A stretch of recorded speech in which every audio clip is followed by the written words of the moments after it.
again. We've reached episode 3 of The Keys of Marinus, The Screaming Jungle, shown on the 25th of April 1964 to almost 10 million people, which is rather marvellous.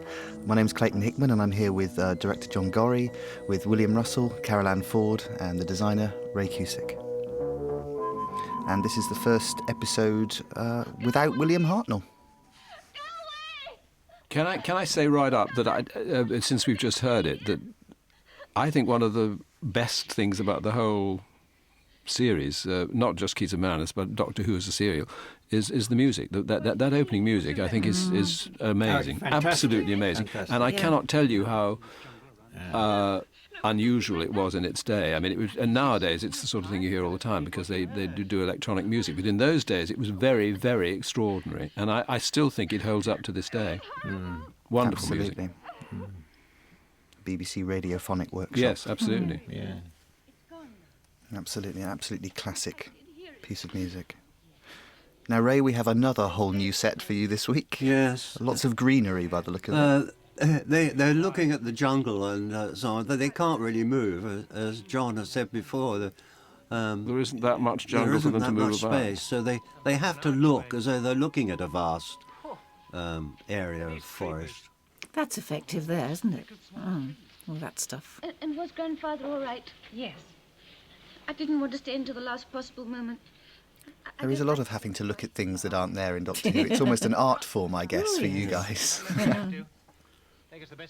As with any sci-fi thing, I suppose, really. Yes, I think I spent a lot of money on greenery. Well, it works. The greenery is wonderful because, of course, you see it moves when people touch it, and that at once gives the illusion of, something happening. In case we have to force our way through that arch. That's a good idea, but don't do anything. Do you have to buy it in from, I guess? No, you hire it. You hire the greenery. I remember places where you could hire, anything, palm trees. Yeah. In the very first one we did, when we went back to cavemen times, there was a lot of greenery there.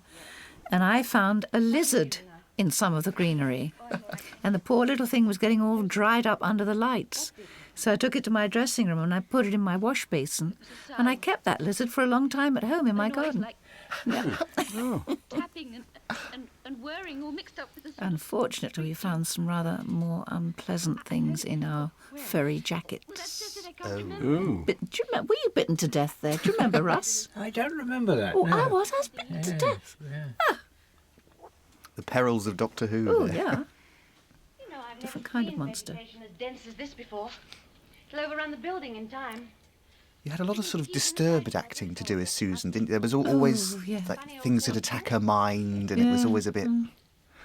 I wish there'd been more things that attacked my mind, actually. The telepathic part of it was rather lost, except for the sensorites. She was supposed to have telepathic powers. These creeping creepers were so feeble. It's a shame they couldn't have been sticky. They should have been stuck to us. life-threatening, but they weren't. Well, maybe they should But have been... it's all we had time for, Yeah. money for. Yeah. I guess there was a willing stagehand off camera pulling them on. No, it was all operated by the chap from Shawcraft Models, the special effects people. Yeah. He did it. He'd be lying off camera, putting Yes. in a trench. Were the floors of these studios, because it was such a small place, were they kind of treacherous with cables and Yes. men lying there with I remember twine? being very careful Very over much. cables and things, yes. Very much. If you had to Everywhere rush you went. from set to set, I guess it was a kind of an There was obstacle no course. rush. No, you couldn't You rush. crept. Creep carefully. And you had to be quiet, of course, too. Actually, I think this set really works rather well, Ray. I love all that sort of You can move some of these back greenery stuff. Thought so.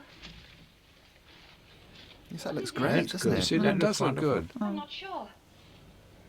It's so dark in here. except that it isn't. It usually is, funnily enough. I mean, here's a light spot. Be careful, Barbara. Susan left behind at the As event. usual. Barbara? Are you all right? That's rather good, isn't it? That's the famous idol that wasn't Yes, there until yes. that wasn't there until the last minute, because I remember actually saying to a cameraman, right, well, you pan Barbara right to the idol. Yes, I know the idol isn't there at the moment, but it will be, don't worry. Just pan her to that space there where it's going to be later on. Blind faith. Oh, there's no other way in, Susan. Ian, thank goodness you're here. The idol itself is a very sort of a rather lovely design. Was it based on anything? No. A figment of someone's imagination. What is that goddess? Is it Kali with Yes, all the different arms? it's got its origins in the Far East. I can reach it. She's amazingly intrepid, Barbara. Not a care in the world. Straight up, got the key, doesn't matter, you know. She's the one I wanted to play. Ah, I wanted a bit of intrepid. Listen, you had lots of intrepid to do. Look at this. that poor guy standing behind there with his arms outstretched for all that time. I'm not sort of complaining or anything or being critical, I hope, but why were the arms not covered in something that made them look more stone-like? Yes, I know. It's we couldn't afford mechanical arms in there, so we had to use real arms. But they weren't ideally positioned, and they did look false. No, they look real. They look like bothered. real arms. I wasn't bothered by the arms. I thought the arms were rather good. So you said, yes. Well, I'm relieved to that. That Sorry. didn't worry me at all. Oh dear, piggy in the middle here. Now, we should say, of course, that this story was written by Terry Nation, Yeah. who'd had great success with the Daleks only a few serials back. What were your memories of working with Terry? Was he ever around on He was set? never around.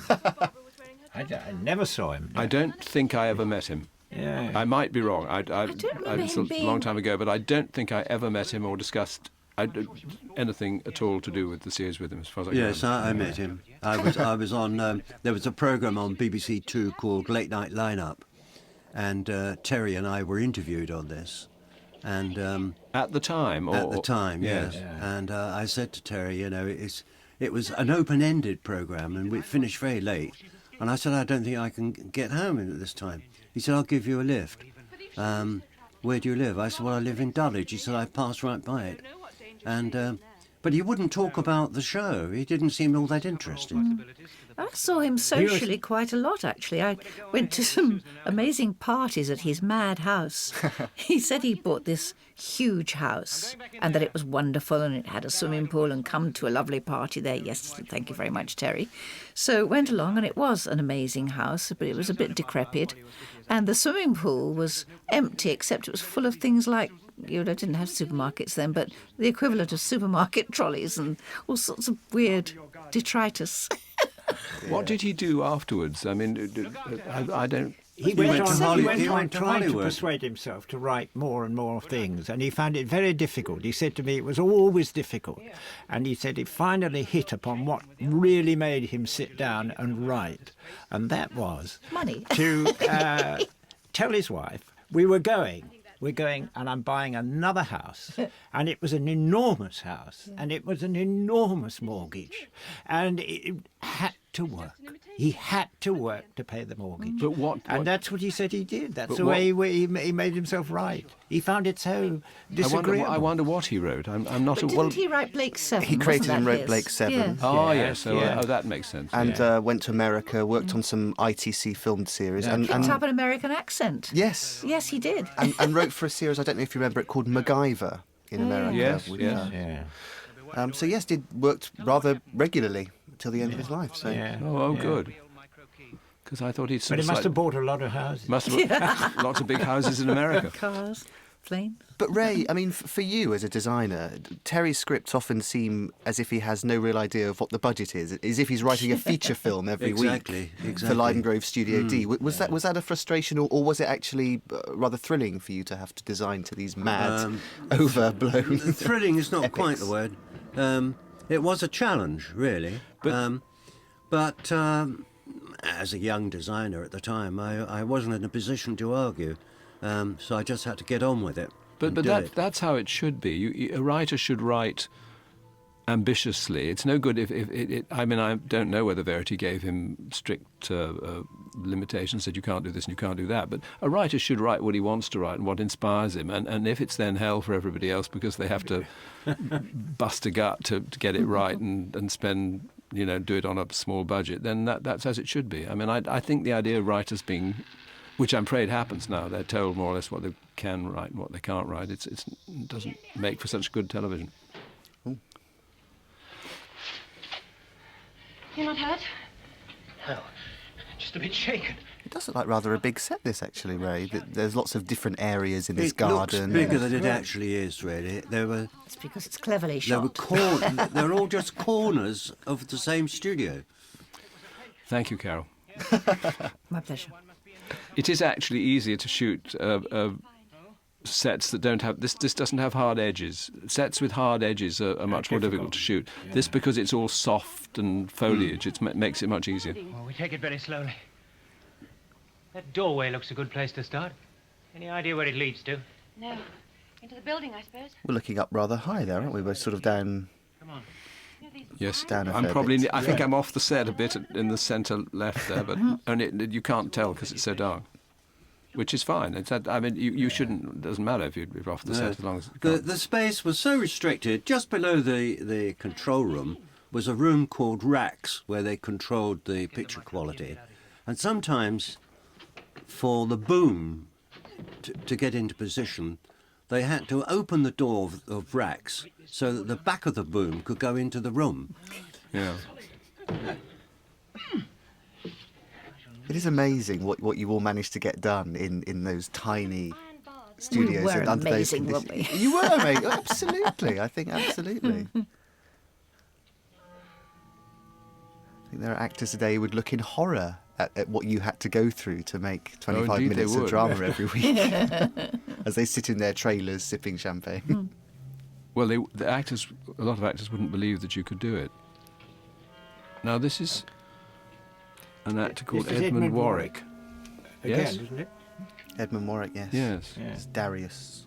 Didn't he double up for Billet sometimes He somewhere? did in Ian and Barbara's final story. He played a robot double of the Doctor.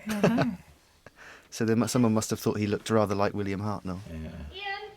I'll be right with you.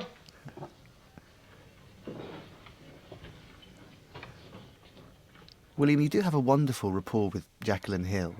Ian and Barbara always seem to be the ones who are separated off together. Was it fun working with Jackie? Oh, it was wonderful. Yes, I liked it very much. I mean, we both came from the Midlands. And maybe that was... Jackie had a magical beginning, really. She was a worker with Bourneville, the Cadbury's chocolate factory. And she used to do plays and everything. And they supported her appeal to go to a drama school. And she went to a drama school, did very well. And, I mean, she was a wonderful actress, Jackie. She was a beautiful... she was a lovely, lovely girl. Lovely. Lovely. Yeah, she Enchanting to certainly work was. with. Yeah. She also, from a director's point of view, because she was married to a very distinguished... Director Al Rakoff. So she understood a director's problems. So she was a delight to work with because she knew what directors had to do and how complicated it could Oh, get. God, this is extraordinary. Those spikes are getting very It close. really is frightening. That. Were they soft, do you remember, Ray? No. Oh, dear. I mean, that combination of being trapped in that net and having these horrible things coming down on you. Nasty. Help me. Who are you? What interest have you in the keys? Look, I can't talk Oh, to you. poor Barbara. Let me go. Are you a Ford? He's doing very well, making sense Is that of what it. they look like under those rubber suits? I don't think so. I wouldn't send anyone else. How can you prove it? And Ian's trapped behind some bars somewhere else, isn't he? I just Yeah. noticed, yes. How can you prove It's a good face. Sam sent you? Very good. Oh, the travel dial. On my wrist.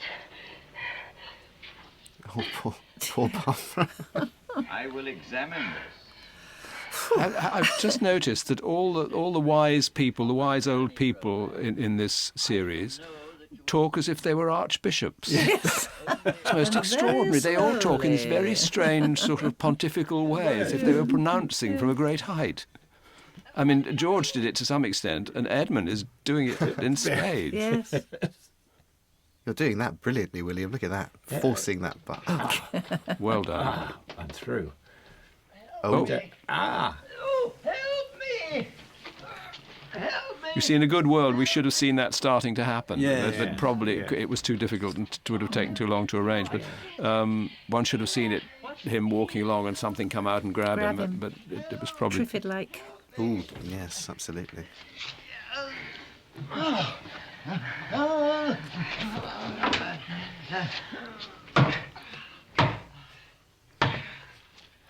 Must have been strange for those 2 weeks without William Hartnell being around, though. It's like, you know, you've lost the singer in the band, almost in a sense. When the whispering starts. Well, in a way, you know, of course, it was a relief. I mean, it was fun not to have the boss there. To have teacher there. So we could have a few more giggles, in a way, I couldn't think we? we enjoyed it. I certainly enjoyed it, and because I had much more to do, and so yes, I mean, it was fun. I think I would say. As a director, I have to say it made my job a little easier. It was lovely working with Bill. He was a fine actor, but when he was getting on, and he sometimes had trouble with the lines, which tended to hold things up. And of course, when you're working with young people like Jackie and Bill and Carole, it can all happen much faster because they're young and they've got loads of energy and they're away with it and they can pick up things quickly, and the whole thing tends to go more smoothly. It's the way things work. I mean, I've worked a lot with old people and love working with old people, but you have to sort of take a bit more care of them, and that takes more time. And of course, time was the one thing we didn't have. Yeah.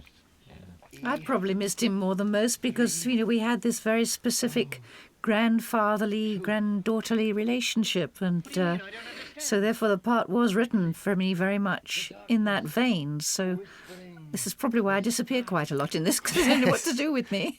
They could have given you a holiday this week as well, Carole. Yeah, they might just as well have, I think. No, because you started off with all that wonderful sort of terror. No. Oh, that's true. We would have missed the terror. Absolutely. Oh, somebody else could have screamed. No. William, no. Not you. The letters mean? I don't know. Could be the combination to a safe. It's quite a complicated scene coming up, Ray, where the plants begin to attack them through the walls. Oh, it's wonderful. It must have been tricky. This is Darius's home, isn't it? Like They're in big there? sunflowers. They're rather nice. Ian, you were right. Did you have to have people secreted behind the walls? Yes, I mean, it was out of my hands, all this. They had their instructions, and they had to get on with it. Yes, I'd forgotten how much of it was special effects. There was an awful lot of that, wasn't there? 1, 2. I guess with things like that, is it important that you hit your marks absolutely so that the effects It's happen always in the right important place? to hit your marks. Especially on such a tiny area. And some actors are better at it than others. I did once work with an actor who we had to do a mirror shot. He had to go and walk up to a very distinguished actor who later did very well. And he had to walk up to a mirror and look in the mirror, which of course, and he had to be in exactly the right place so that you got exactly the right reflection in the mirror. And I said, well, Richard, it's very simple. What you do is you walk up to the mirror and just casually put your hands on the chest of drawers beneath it was a sort of stand mirror on a chest of drawers. And then you'll be in the right place. And so he, on camera, it wasn't happily live, he walks up to the chest of drawers, looks at where he's got to put both his hands very, very carefully, puts both, and then looks up into the mirror with a rather surprised look. And I said, no, Richard, you can't look at your hands first. You've got to do it sort of somehow Surreptitiously. else. Surreptitiously, exactly. But no, some actors are uncanny about hitting marks. They just sort of do it without a qualm. They can run on and hit a mark, and others, they can't hit a mark to save their lives. And They auditioned us to make sure we could hit marks Did they? before we actually got it. You're joking. I am. Cool. Last couple of entries are a bit strange. All about the balance of nature. Is it tricky sometimes, Ray, when you're designing in your imagination, you'd like to let your imagination run away, but you have to be incredibly practical because you know that 3 people have to be able to move around in this area. And Exactly, this has to... yes, exactly. As if you could speed up everything. The wear on the stone could happen in one day. But that's ridiculous. Is it? This scene is unique in Doctor Who. There's a scene with Barbara and Ian both reading books to each other. It's absolutely unique. I don't think we ever did anything like this ever Like Jack again. and Ori. It was wonderful. Look, Yes. My fascinating fact for this episode is that this is the first episode of Doctor Who to be transmitted on BBC One, because until that point it was just BBC Television. So Really? yes, They didn't This get particular BBC Two until episode this of this point. particular Yeah. Is story. that it? so there you go. It's amazing, isn't it? I do my best. So, checking on that, was BBC Two colour then? No, not in 64. I think BBC Two went to colour in 67, and BBC One followed in 70. You're right, absolutely right, yes. BBC Two How do I know certainly this colour. stuff? There was certainly colour on 2 before 1. That's for sure. I'm trying to get in. It must have been frustrating sometimes because you had such beautiful costumes and sets and things, Oh, especially for the yes. historicals, to be in black and white. Oh, I especially guess. for Marco Polo, which was Well, lost. It was frustrating, but it was frustrating in hindsight. I cannot tell you, when colour first came in, a lot of us said, "Oh, we don't want colour, it's so vulgar. Oh, no. No, black and white's much subtler." I mean, now, with hindsight, you see how much more extraordinary colour is and how you can use it. But a lot of us were very suspicious of it at the time. That looks awfully like a Triffid coming in there. Yes. And you'd know all about Triffids, wouldn't you, Carole I Ann? was killed by a Triffid, yes. Yes, they do seem to chase me all over the place, these nasty plants. Oh, dear. It's the crawling ivy again. Yes. yes. Sometimes it looks as though Jack is putting it back rather than taking it It very away. probably is. It's helping it along. Look, Barbara! It's a chemical. I love this bit. And suddenly this clue. But then you are a Drops from science heaven. teacher, Bill. You are a science teacher, aren't you? Yes. So-